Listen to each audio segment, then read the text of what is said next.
Байцгаана уу? Та бүхэнд энэ өдрийн мэндийг хүргэе. За Антамстарт Монгол судлалын төвийн оюутан судлаач тэтгэлэг хөтөлбөрийн 2025-аас 26 оны хичээлийн жилд хамрагдсан оюутнуудын ерөнхий тайлан хамгаалтын хүү эхэлж байна. За өнөөдрийн тайлан хамгаалтаар хэл шинжлэлийн чиглэлээр судалгааны ажлаа хийж байгаа оюутнууд тайлангаа хамгаална. За тус тайлангийн хамгаалтанд ирсэн зочныг танилцуулъя. Шинжлэх ухааны академийн хэлцгөөлийн хүрээлэнгийн хэрэглээний шинжилгэлийн эрдэм шинжилгээний дэд ажилтан Гиндэнбэл ирсэн байна. За Гиндэнбэл бол манай хөтөлбөрт 3 жил хамрагдсан. Бас өмнө нь та нарын адил оюутан судлаач хөтөлбөрт хамрагдаад 3 жил дараалаад өөрийнхөө судалгааны бүтээлийг эрдмийн хэлхий оюутны эрдэм шинжилгээний сэтгүүлд хэвлүүлж ирсэн. Одоо Монгол Улсын боловсролын их сургуульд нэр томьёоны чиглэлээр докторантурт суралцж байгаа ийм судлаач байна. За үүнээс гадна Монгол Улсын их сургуульд гадаад хэл суралцж байгаа 2 хүн хүрэлцэн ирсэн байна. Өөрсдөө танилцуулна уу? Сайн байна уу? Би Варшавын их сургуулийн Польшийн Варшавын их сургуулиас ирсэн. Намайг Мирон гэдэг.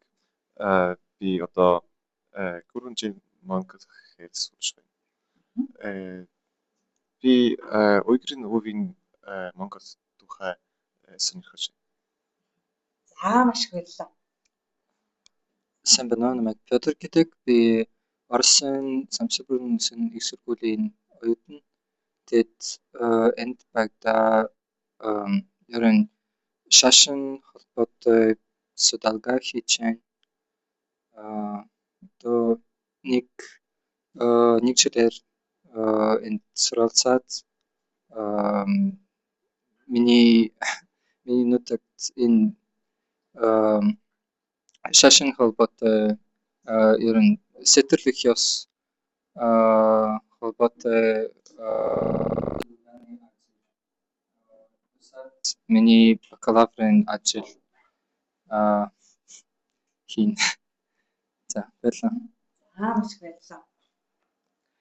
За маш их баярлалаа. Ингээд өнөөдрийн хэл шинжлэлийн чиглэлээр суралцж байгаа 8 оюутны тайлангийн хамгаалт энхүү эхэлж байна. Хамгийн эхлээд Монгол Улсын их сургуулийн 4-р түвшний оюутан Гансод өөрийн судалгааны ажлыг танилцуулна.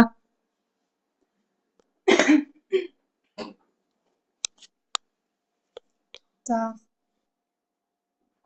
бүгдэнд нь өдрийн минь намайг Гансод гэдэг. Тэгээд өдөртөгч багш маань болохоор Монгол Улсын их сургуулийн Монголын шинжлэлийн тэнхимийн нийт профессор Оюун хаангийн Дэмжинмаа гэдэг багш байгаа. За тэгээд бит хоёр болохоор Субашидын 33 дугаар багт одоо тохиолдож байгаа чансуу буюу мөсний ус гэх үгээс үүдээд муу язгуурт бүлээн үгийн тухайд ийм сэдвтэй судалгаа эхлэх болсон. За тэгээд судалгааныхаа одоо ингээд судалгаа танилцуулъя. Юуны өмнө судалгааны маань бүтц болохоор удирдгал тэгээд сэдвийн судлагдсан байдал, судалгааны ажлын зорилго, зориулт, тэгээд судалгааны ажлын арга зүй, тэгээд судалгааны шинжилгээ тал, тэгээд үндэсний хэсэгтээ бит хоёр нэгдүгээр бүлэгт нь муу язгуурт үгс тэгээд ба утга гэж авч үзсэн. Тэгээд дүгнэлт номдөө авсрал.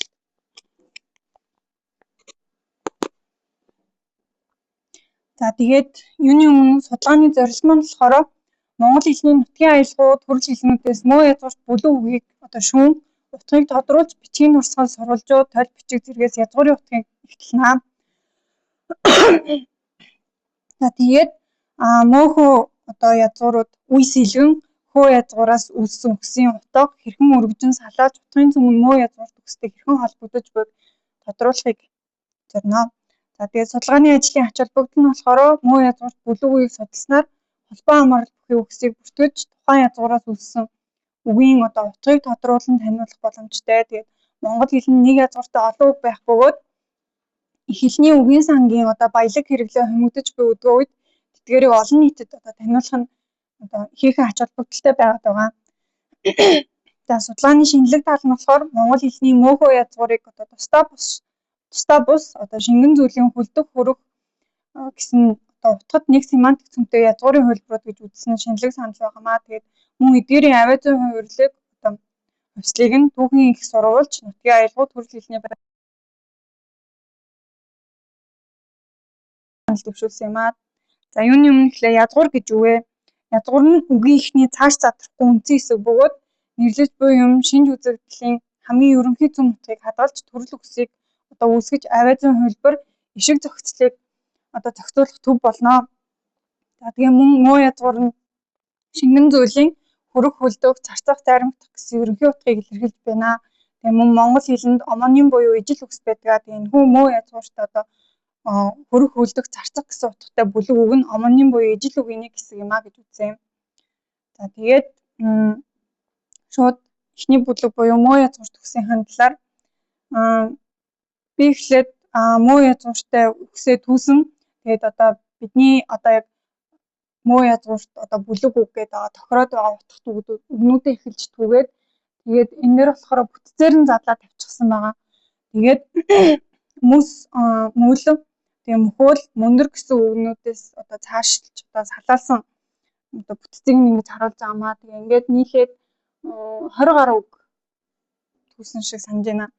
За тэгээд үүнээс цаашлаад бадамд орж байгаа үгснээр язгуурыг шинжлэхдээ төрөл үгийн шинжээр шалгуур хийх нь зөвөө гэж үзсэн байдаг. Тэгээ үүн болохоор мүлгэр, мүлгэрдүү, мүлилгөх, мүлих, мүлүн, мүлөөдөө, мүлүүхэн зэрэг үгс нь хүйтэн чихүн байдлыг илтгэж байгаа үгсээ. Харин мөндөр, мөндөрлөх, мөндрөнцөр гэдэг нь үсний тундас шинж байдлыг илтгэж буй. Тэгээд мөс, мөсчих, мөслөх, мөстлөг, мөхөөл, мөхөөлдөх, мөхөөлтмөл, мөхөөлц зэрэг нь шингэний царцаж мөс болон тогтох үйлийг илтгэх үгсээ. Дотор нь болохоор утгын арай жоохон үл ялэг дөрөв ингэж гаргасан. За тэгээд үүнээс цаашлаад алтай язгуурын хэлнүүдээс бас судалж харж үзсэн. Тэгээ үүнд болохоор мөсийг манж хамнигын хэлний болохоор бүк, казак хэлний болохоор мүц гэж хэлдэг. Тэгээ япон хэлний кори, тэгээ солонгос хэлний орим гэж хэлдэг. Тэгээд усыг болохоор манж хамнигын хэлний мүк, тэгээ казак хэлний мөр, тэгээ япон хэлний мизүү, мэдүү, тэгээ солонгос хэлний мүл гэж хэлж байгаа. Тэгээ солонгос хэлнээс бас цаашлаад яг хүйтэн чихүн хөлдөг зарцах гэсэн утгыг илтгэхгүй байгаа ч гэсэн шингэн зүйлтэй холбогдох бас утга илтгэж байгаа. Бас нэг 100 хэдэн үг бас бүртгэж авсан. За тэгээд төрөл хэлний болохоор орчин цагийн монгол хэлний мөсийг дунсян хэлэнд мянсун гэж хэлдэг. Дагуур хэл нь болохоор мийсэ, баавны хэл нь болохоор мишүү, миншүү гэж хэлж байгаа. Тэгээ монгол хэлэнд мөсөө гэж хэлж байгаа нь болохоор бас төсөөтэй байгааг ажиглаж болно. Нутгийн аялгаунд мөсийг болохоор дараах байдлаар хэлэгдэж байгаа. Ордос аялгаунд мөсөө, тэгээ бурайд аялгаунд хэд хэдэн хувилбартай байсан. Тэгээ ойрд аялгаунд болохоор мөсөн гэж хэлж байгаа. Тэгээд бас данганц мөс гэдэг үгээр биш мүлгэр, мүлих, мүлүү, мөсөрхүү, мөсчих зэрэг үгнүүдэд болохоор нутгийн аялгаундаас бас харагдсан. Тэгээд цаашлбал сэдвийнхээ судлагдсан байдлыг унших явцад муу язгуурт үгсийг яг Ахмад эрдэмтэд маань мөл язгуурт ер нь холбож үзсэн байдаг. Тэгээд яг энэ талаар бас цааш хүн судалж үзвэл муу язгууртай үгсийг мөл язгууртай холбоо үзсэн нь дундад үеийн монгол хэлний сун дагуурын өмнө уршиж байсан ил гээгүүлэгч уул мөрийг харгалзсантай холбоотой юм а гэж үзсэн. Тэгээд мөн тусвхтэй ойролцоо дараах үгсийг бас жишээ болгож авсан. Аргал, хоргол, гутал, гадас, гэдэс, мүс, хурууд, гогод, гомдол гэх үгсийг дараах байдалтайгаар бичижсэн. Тэгээд энэ сун дагуурын өмнөх ил нь болохоор хэлний хэмнэх зарчим тэгээ авиа хоорондын нөлөөгөөр үг бүтэх явцад утга ялах үүрэггүй болсон авианууд сулран сугарах бөгөөд монгол хэлний сонсголонд сул дуутай хэлний урдуур хажуугын шүрэг хэл гээгүүлэгч нь энэ маягаар сугаран хэмнэгдэжээ. Тэгээд тиймээс бидний үзэж буйгаар энэ ил нь болохоор утга ялах үүрэггүй ил гэсэн ил гээгүүлэгч юм а гэж үзсэн. За тэгээд үүнээс цаашдбал муу язгуурын сэлгэл ба утга гэж байгаа. Түрүүнд дурдчихсанчлан энэ Субашидын 33 дугаар бадагтын чансуу гэх үг байгаа. Энийг болохоор хүмүүст тусан чин өсний усч гэж бас ингэж орчуулсан байсан. Тэгээд үүнээс харж үзээд хүмүүст гэх үгийг мөхөөлт гэх үгтэй үе тонгорсон хэлбэр юм байна. Тэгээд үүнээс үзэхэд мөөхөө язгуур нь бас ижил төсөөтэй шинэ утгыг илэрхийлж буй юм болов уу гэж бодсон. Тэгээ халах аялгаунд одоо ус заримтэн хүлтгийг мөхөөлтөх, заримыг мөхөөлтс гэдэг бөгөөд хүмүүст гэдэг бол үе тонгорсон хэлбэр бололтой гэж үзсэн. За тэгээд үе тонгорсон хэлбэрээс цааш ижил төсөөтэй шинжүүдийг харахад гурилыг гулиар, балах сууныг багалсан, салбарыг савлаар, тэгээ шахахыг хаших, ирэмхийг имрөх, тэгээ шүтхийг түшигч гэх зэргээр бас ижил ийм жишээнүүд бий. За тэгээд хөө язгуурт бас ижил одоо утга илэрхийлж байгаа үгсийг бүртгэж авсан. Тэгээ өмнөд ихч биш багч биш өсөө үг бүртгэгдсэн. За тэгээд хөө язгуурт бүлээн үгийг бүртгэх явцад бас хөвгий гэдэг үгэн дээр их тийм онцлог байдал гарсан. За тэгээд энэ дээр болохоор хөвөө хэмээх үгийн гарал утгын талаар тайлбарлахдаа одоо хөвөө өвлийн хүйтэн хүр цасны хайрууд, хөвөө өвлийн хүйтэн хүр цасны жаварт гэх мэтлэнгээр хэлдэг. Тэгээ энэ нь болохоор хөвөө өвөл гэдэг нь одоо энэ хөгсар гэдэг нь өвлийн хамгийн хүйтэн үеийг илтгэж байгаа. Тэгээд хөвөө сар гэдэг нь өөрөө одоо зуны тэргүүн сар, хөвөн дууны сар гэж бас хэлэгддэг. Тэгээд Монголч гэр хүчтэй болохоор энэ хоёр нь хөхүй гэж үчигддэг. Тэгээд иймээс яг бичлэгээс шалтгаалаад ийм дуудлага ойролцоогоос шалтгаалаад ийм хоорондоо ийм эндүрэл гарсан болов уу гэж бодсон. Тэгээд яг зөв хувилбар нь болохоор хөхөө өвөл гэдэг нь зөв юм аа гэдэг.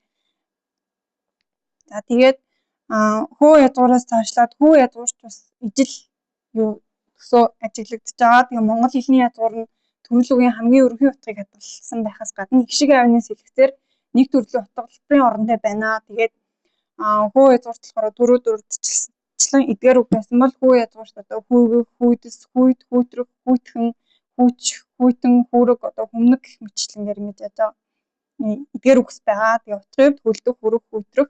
Тэгээ муу язгуурыг бодвол яг хөлдөх, хүрэх, зарцах гэдэг утга нь арай тийм эрчимтэй байдлаар хэлж өгье. За тэгээ энэ бүгдээс дүгнээд үзвэл муу язгуур нь шингэн зүйлийн хүрэх, хөлдөх, зарцах, заримдах үзэгдлийг илтгэх үндсэн утгыг хадгалсан бөгөөд энэ нь угтаа, мөс, мөсдөх, мөхөөлтөс, мөсдөх зэрэг олон салаа үгсээр батлагдана. Тэгээ нутгийн аялгау төрөл хэлний баримтаас үзвэл муу язгуурын утга одоо доктортой хадгалагдаж байна. Жишээлбэл мөс, мөсдөх, мөслөх, мөхөөлтөх зэрэг үгс нь бүгд одоо хөлдөх, хүрэх үйл явцыг илэрхийлж байна. Тэгээ энэхүү одоо муу язгуурыг хүмүүлт гэх үгнээс харахад үе сэлгэн цааш хөө язгуурт одоо зарим үгсийг үсгэжээ. Тэгээ энэ хоёр язгуур нь нэг семантик цөмийг бүрдүүлж шингэн зүйлийн хүрэх, хөлдөх, зарцах, заримдах үйлийг илэрхийлэх хөлдөө, хөрлөх, хөлдмөл, хөрх, хөрдөн зэрэг олон салаа үгсийг үүсгэж байна. Тэгээ мөн үүний дунд одоо авианы сэлгцээр хүйтэн, хүйдэс гэх мэт адил төстэй утга бүхий үг салбарлажээ. Тэгээ муу язгуураас үүсэлтэй эдгээр үгийн хүрээнд олон нийт болон залуус хүүхдүүд утгыг одоо тэр бүр сайн мэдэхгүй хэрэглэхээр бас цөөнгүй байгааг бас ажигласан. За тэгээд ашигласан ном зүйн нь болохоор нэг эдгээр. За тэгээд анхаарал хандуулсан баярлалаа.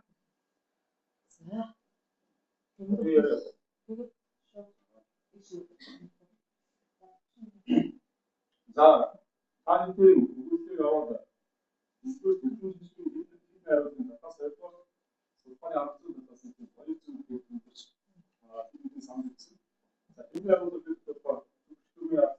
түүнчлэн одоо бичгэлний хэм маяг бүх зүйл орно шүү дээ тийм үү?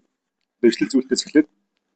За энэ ганц хувьдын өгүүлэл их сонирхолтой яг одоо бидний сонирхдаг үгийн гарлын чиглэлээ одоо өгүүлэл байсан. За энэ эрдэм шинжилгээний хэл найруулгын тухайд эрсдэл зүйлтнийг жоохон холилдсон байсан. За Чикаго бол одоо зүйлтээр оруулах ёстой. За AP бол одоо эрсдлээ чиглэх ёстой. Гэтэл одоо текст дотор байгаа эрсдэл дээр хүний овог нэр одоо хамтдаа орцсон байгаа тийм ээ. Тусны нэр явуулсан байгаа. За тэгээд тухайн хүний эрсдлийг авахдаа бадан дурж үгийн сангийн утга зүй бүтээлдээ төмөр тогоо үгийн гарлын тайлбар тойлд базарагчаа үгийн гарлыг мөшгөхөн гэдэг тухайн бүтээлийг заавал ингэж дурдах шаардлага байсан. Тийм ээ. Зөвхөн одоо бадан дурж төмөр тогоо базарагчаа ингэж ütсэн. Базарагчаа гэж үгийн гарлыг мөшгөхөн гэдэг нь Монгол үгийн гарлыг мөшгөхөн гэдэг юм шүү дээ. Энэ 92-оос 2019 онд 7 сар Монгол хэлний мөрөөгөө язгуурыг одоо ингээд нэг семантик зөвлөдөө гэж. Тэгээд хөлдөх хүрэх гэсэн утгатай. Семантик гэсэн нь утга судал гэсэн үг шүү дээ. Одоо утга судал Тэгэхээр өдөр хөрөх гэсэн нэг утгад нөгөөдөө дахиад зүүн зүгтөө гэхээр одоо үг татсан одоо болж юм уу? Эсвэл одоо семантик гэдэг яг юу ойлгож байна юм? Энийг нэг хэлэх хэрэгтэй. За семантикээр дээрээс зүүн зүгтөө. Тэгэхээр өдөр хөрөх гэсэн утгад одоо утгын зүгтөө гэхээр за тэгээд энэ зүгтөөний алдаа жоохондоо амин зүүн за үсчээ үгийн аргатай хүчтэй тусалсан маргатай зүйн одоо симпл хэцүү маш олон байгаа юм бүгд болсон байгаа. Санаатаа санаатаа нэг алдаа болсон. За судалгааны арга зүйн хэсгээр өдөртөд хэсгээр ойролцоо болон ижлүүгийн дурдсны үеийн өдөртөд онгож байгаа юм уу одоо мөрөөр судалгаа бүлгийн судалгад яг ямар үндэсний шалгуулт вэ? Нөгөө нэг одоо муу язгууртай давхар ингээд өөр утга илэрхийлж байгаа хүмүүс байгаа шүү дээ.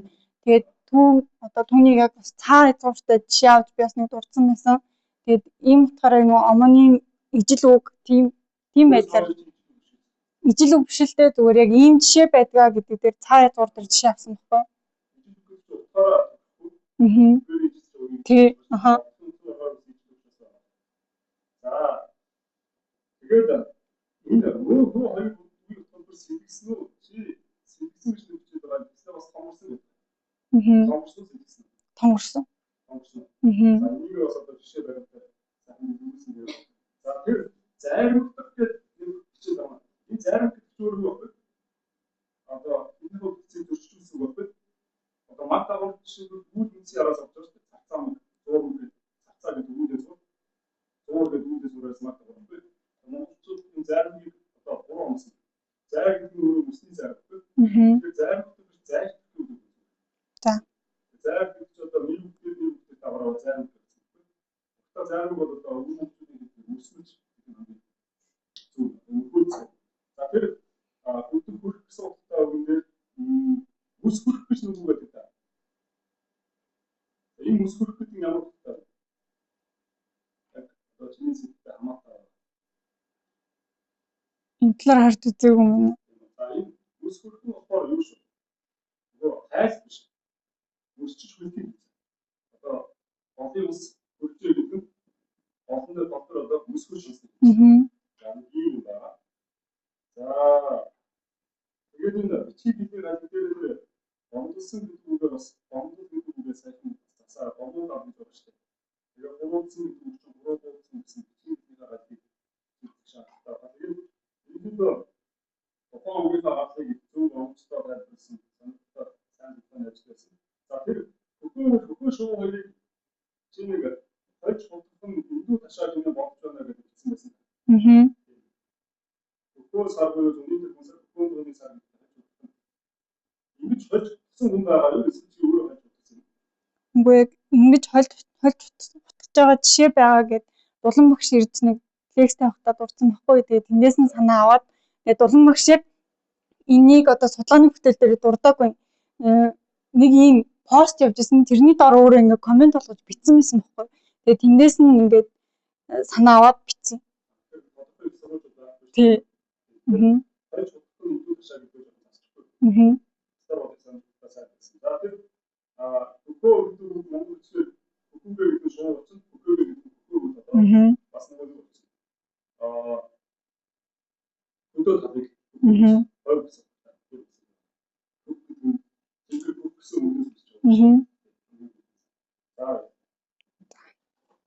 За надад нэг асуулт байна. Энэ дөнгөж цаг явж байгаа алтай язгуурын хэлэнд гингүүтэй Казак, Япон, Солонгос оролцсон тийм. Алтай язгуурын хэлэнд эдгээр хэлийг хамааруулж үзэж байна. Асуулттай. За нөгөө нь авах.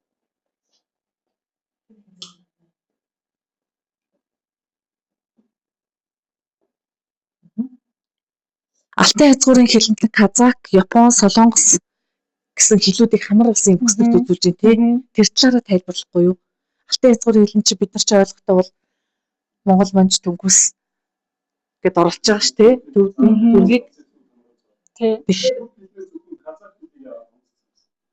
Япон Солонгос гэсэн байгаа тийм. Хэрвээ энийг оруулах юм бол тэр хэлбэрийг тэр хэсгийг хэлээд гэх юм уу? Эсвэл тийм оруулж ирэх хэрэгтэй болов чи яагаад бодлоо? Окей, яг амар тэр талаар дэлгэнгүй мэдгүй. Тэгээ өөрт ингээд яг харахад арай амар ойроос нь ингэж түүж авсан. Ер нь тиймэрхүү. За тэгвэл ингээд шинжлэх ухааны сертификатыг хамтлагтай байна тийм. За эртний төрөлхтөд байна. Эртний төрөлхтөд байна. Газар хэлбэггүй газар дээр давхар авсан юм шүү дээ. Эртний төрөлхтөд байна.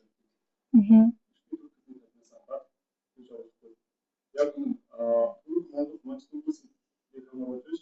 Төрөлхтөд зөвхөн одоо хязгаарын бүхэн болчихж байгаа. Газар хэлбэг сонгох юм байна.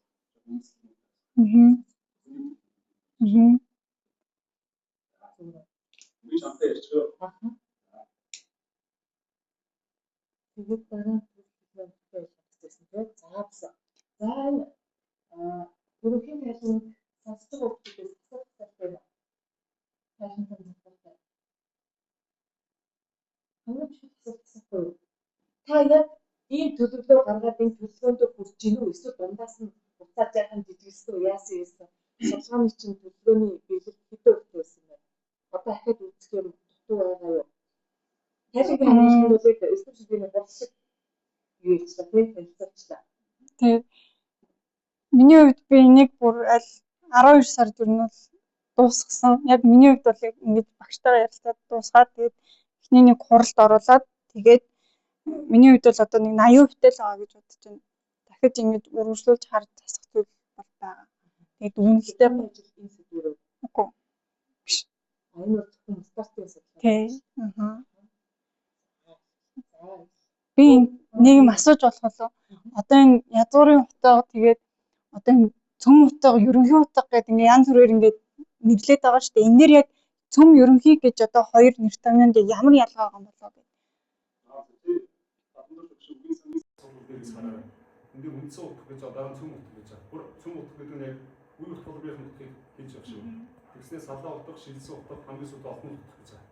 За тэр утгын ингээ багцрал юм салж байгаа юм. Үгийн сангийн асуудал гэдэг бүх номоос нь хараад арай дэлгэрэнгүй байна. Өөрөөр одоо би шууд цэвэжний бангаар утлаа гэж чадахгүй байна. Зарим эрдэмтэд ерөнхий утга гэж, зарим цөм утга гэж хэлээд яг энэ ерөнхий цөм хоёрт хооронд нэг ялгаа байгаа юм болов уу гэж. За баян цом багшаас асуувал бас. Авчтай гэх юм.